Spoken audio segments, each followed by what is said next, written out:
Hello বন্ধুরা, welcome my new mini blog. আজ আমি যাচ্ছি আমার মামা বাড়ি।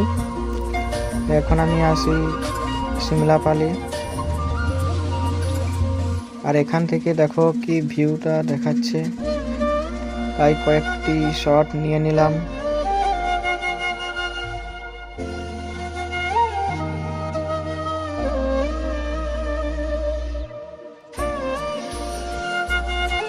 এখন আমি আছি খাতড়া পাম্প মোড়, অর্থাৎ পেট্রোল পাম্প। এখান থেকে যদি কেউ আমার ভিডিও দেখো তাহলে আমাকে জানাবে, কমেন্ট করবে। তো এখন আমি মামা বাড়ি পৌঁছে গেছি।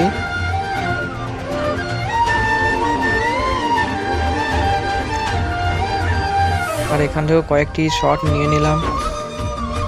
যারা এই ভিডিওটা নতুন দেখছো তারা আমার চ্যানেলটি সাবস্ক্রাইব করে ভিডিওটি লাইক দিয়ে দেবে।